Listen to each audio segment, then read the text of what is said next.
If you are constantly stressed, constantly angry, constantly reacting, this message is for you. A 99-year-old woman once said, "Peace is more important than being right." Most people understand this too late. I am 101 years old. When you live for more than a century, you begin to see something very clearly. Love rarely dies from cruelty. It weakens from neglect. There is a quiet mistake that destroys many good marriages. Not bad marriages, not toxic ones, good ones. And that mistake is simple. We begin to take each other for granted. In the early years of marriage, everything feels precious. You notice the way they smile. You thank them for small things. You admire their effort. If they cook a meal, you compliment it. If they dress nicely, you say something kind. If they support you, you feel grateful. But as the years pass, something shifts. Familiarity replaces admiration. Routine replaces appreciation. You begin to assume. You assume they know you're thankful. You assume they know you love them. You assume they know they matter. And assumption is dangerous because what is not expressed is often not felt. I remember a time in my own marriage when life became busy and serious. There were responsibilities, bills, health concerns, family matters.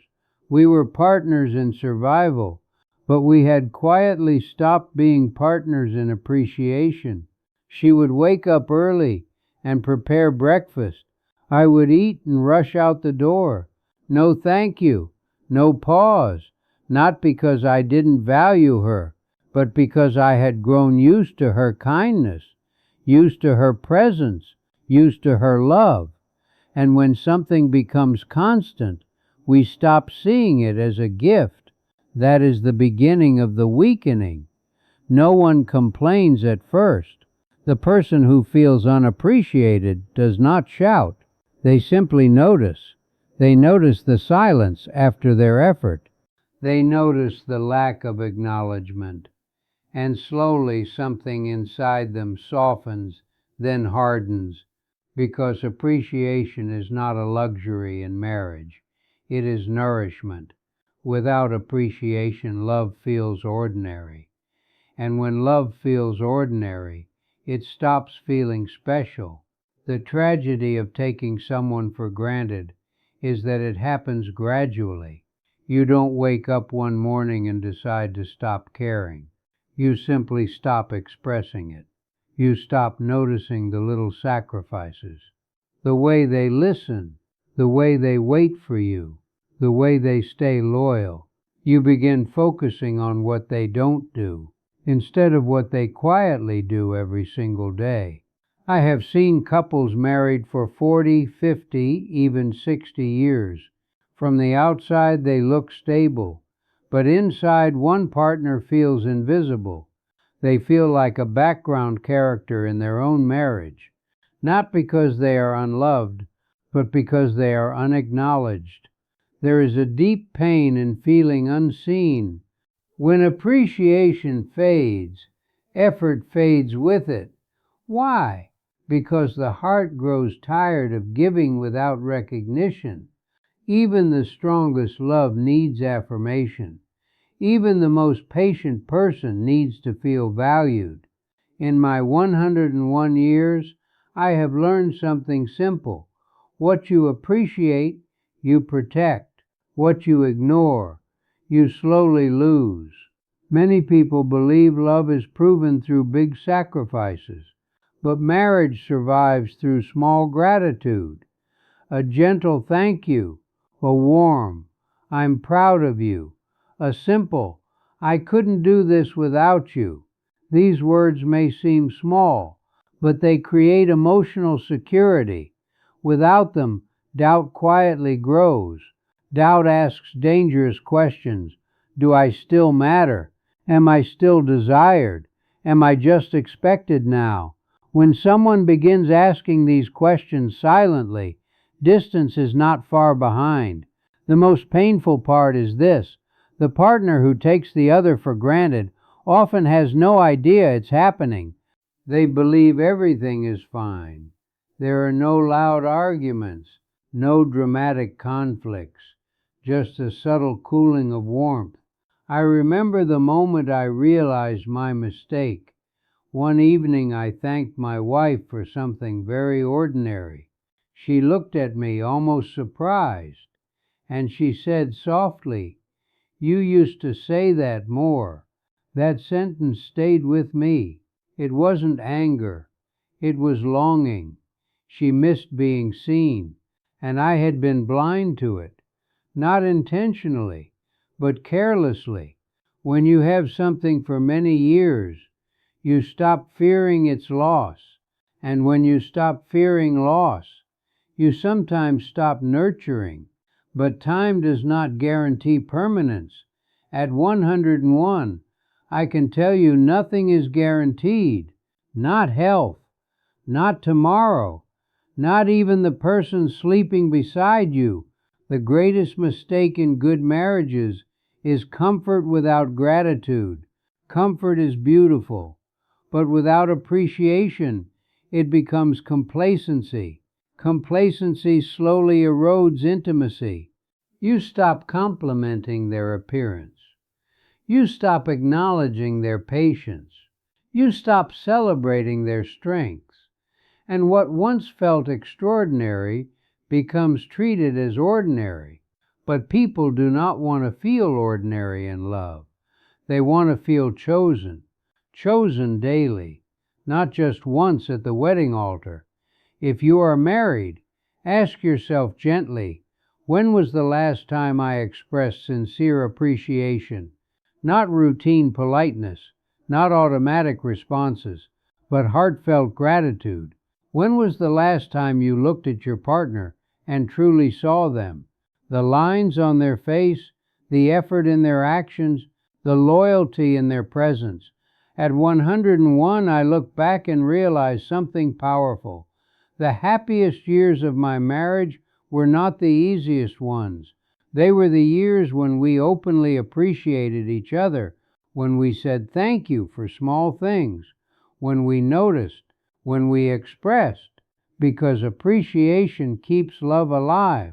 It reminds your partner, I still see you, I still value you, I still choose you. Taking someone for granted does not feel like destruction. It feels normal. But normal neglect is still neglect, and neglect over time weakens even strong bonds. So guard your gratitude carefully.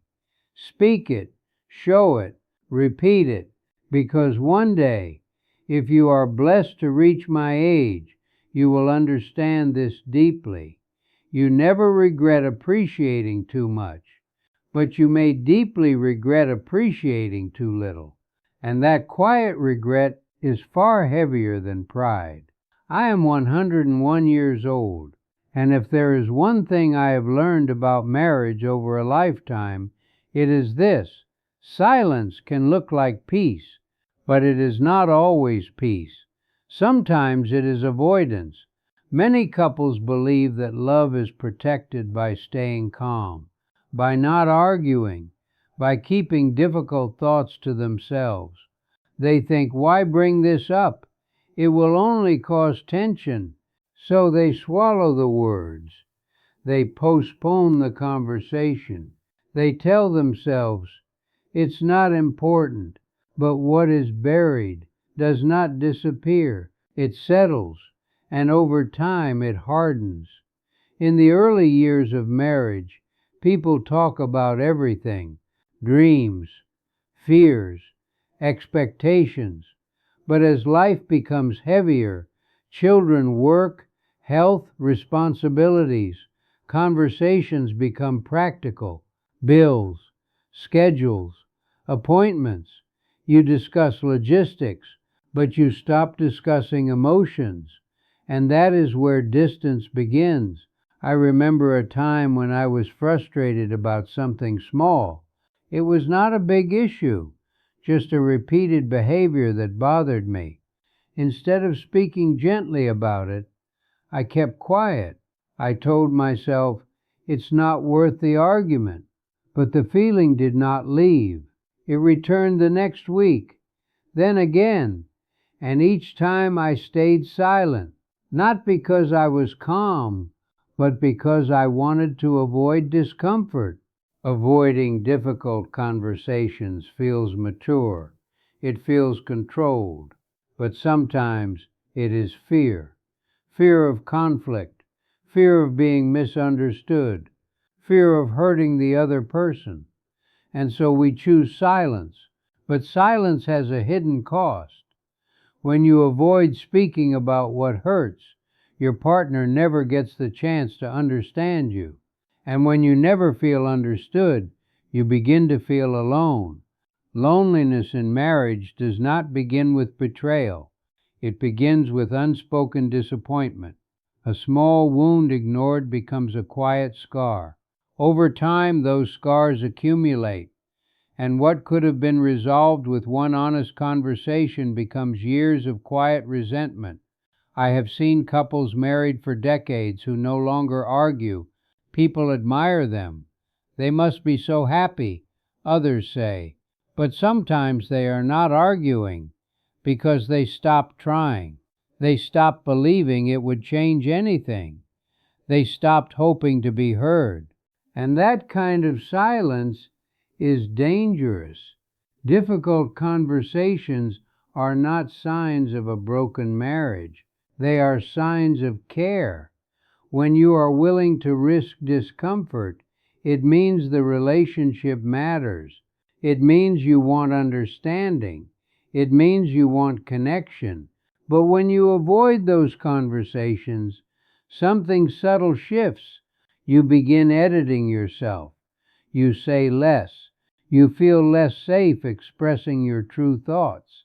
You start protecting yourself instead of protecting the relationship. I remember one evening, after many small avoided discussions, I felt distant, not angry, just distant, and I realized something important. It was not that we disagreed. It was that we were no longer addressing what truly mattered. We were functioning, but we were not connecting. So I did something uncomfortable. I said, there's something I've been holding inside. Even saying that sentence made my heart race. But once the words began, something softened. We did not solve everything in one night, but we reopened a door that had been slowly closing. That door was honesty. Many marriages weaken because partners confuse comfort with closeness. Comfort means no immediate tension. Closeness means emotional openness. They are not the same. You can live comfortably with someone and still feel deeply disconnected. When couples stop talking about fears, disappointments, and unmet needs, they become polite strangers. They coexist. They cooperate. But they no longer truly know each other. At 101 years old, I can tell you this. The strongest marriages I have seen were not the quietest. They were the most honest. They faced hard topics: money, health, jealousy, insecurity, aging. They did not pretend everything was fine. They spoke before resentment grew roots, because resentment, once established, is hard to remove. Avoiding difficult conversations often comes from good intentions. You want to protect your partner. You don't want to cause stress, but what you avoid today may cause greater pain tomorrow. Small issues discussed early are gentle. Small issues ignored become heavy, and heaviness changes the atmosphere of a home. You may not even notice it at first, but you feel it. Conversations become shorter. Laughter becomes less frequent. Touch becomes less natural. The warmth cools, not dramatically, quietly. I have also learned that timing and tone matter. Difficult conversations do not require anger. They require calm courage. You can say, "When this happens, I feel hurt," instead of, "You always do this." You can say, "I need more reassurance," instead of, "You don't care about me." The goal is not to win. The goal is to understand. When couples see disagreement as a battle, they avoid it. But when they see it as a bridge to deeper understanding, they approach it differently. Marriage is not about avoiding storms. It is about learning to navigate them together. Silence may keep the surface smooth, but underneath, distance can grow unnoticed. If you are married, ask yourself gently, is there something I have been afraid to say? Is there a conversation I keep postponing? Is there a feeling I have minimized to keep things peaceful? Peace built on avoidance is fragile. Connection built on honesty is strong. At my age, I do not fear arguments. I fear indifference, because when couples stop caring enough to speak about what matters, fading begins. And fading is much harder to reverse than a disagreement. So speak gently, speak early, speak with humility. Do not let small issues grow in darkness. Bring them into light, because light allows healing, and healing keeps love alive. Remember this: silence may feel peaceful today, but unspoken truth builds quiet walls, and walls, if left standing too long, are very hard to break down. When you sit beside someone who is 95 years old, when you look into their eyes, you don't see hurry, you don't see noise, you don't see anger, you see peace. And if you ask them, what is the most important thing you learned in your long life? Many of them will say something very simple. Not everything deserves your energy. This is key point 3. Protect your peace. When we are young, we fight every battle. We argue every disagreement. We react to every insult. We try to prove ourselves to everyone. But at 100 years old, something becomes very clear. Most of those battles never mattered. One 102-year-old man once said, "I lost sleep over things that disappeared in weeks. I damaged relationships over words that could have been ignored." That is the tragedy of youth. We think every problem is permanent. We think every opinion about us is important. We think every conflict must be won. But life teaches something different.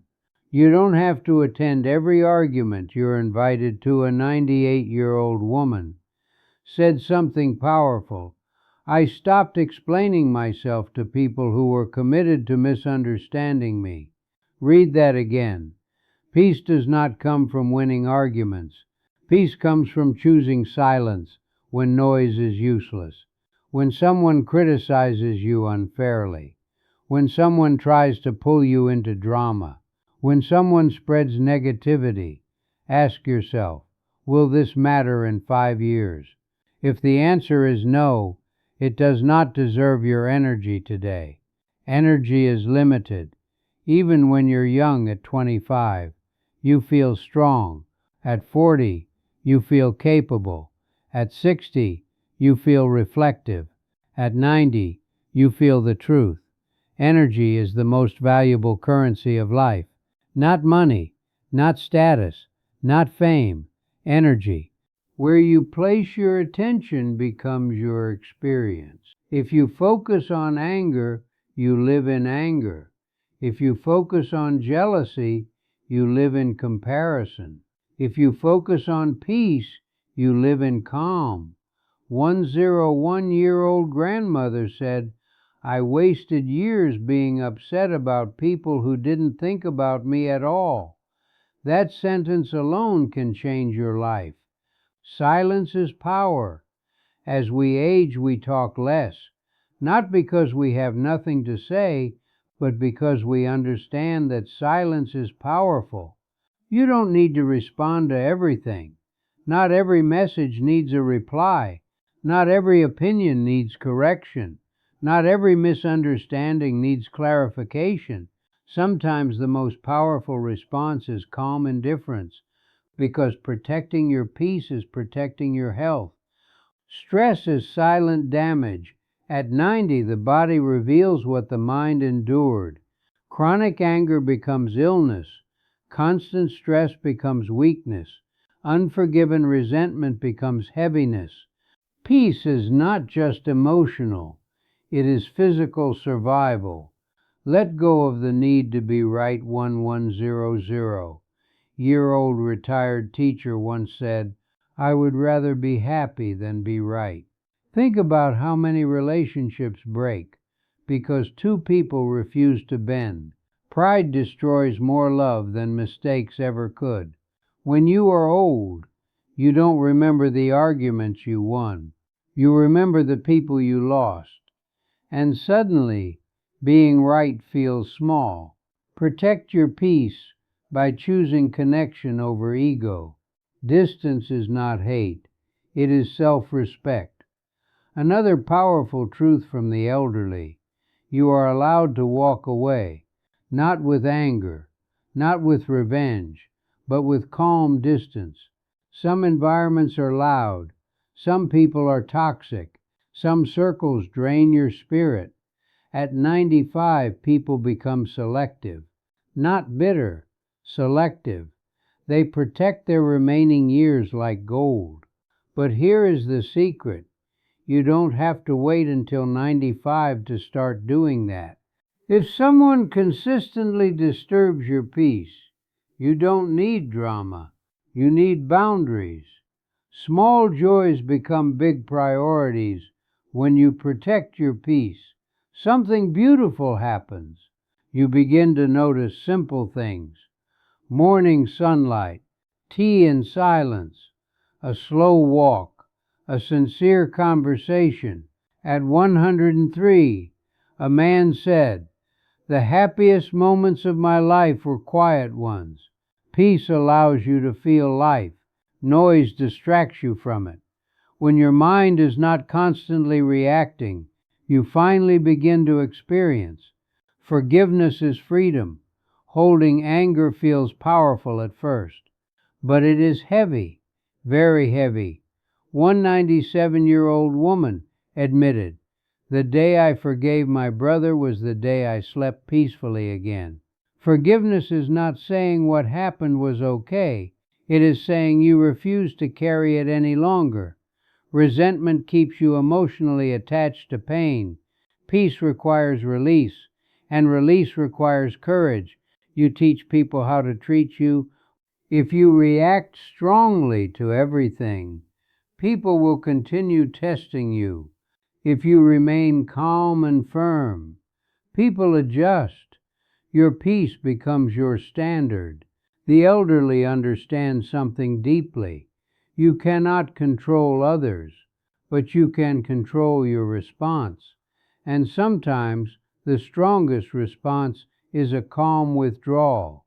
At the end of life, only peace matters when someone reaches 100 years old.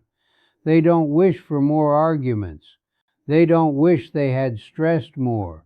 They don't wish they had proven themselves harder. They wish for more time with loved ones, more laughter, more quiet mornings, more peace. Peace is the final treasure of life, and you don't have to wait until your final years to value it. So ask yourself today, what are you giving your energy to? An argument that will fade? An opinion that doesn't define you? A grudge that steals your sleep? Or are you choosing peace? Because protecting your peace is not weakness, it is wisdom. And the people who lived 90, 95, 100 years, they are not calm by accident. They are calm because they learned, sometimes painfully, that life is too short to fight unnecessary battles. You cannot control the world, but you can control your inner world, and that changes everything. If you are young, learn this early. If you are older, practice it deeper. Not everything deserves your reaction. Not everything deserves your explanation. Not everything deserves your energy. Protect your peace, because in the end, peace is not just a feeling, it is a way of living.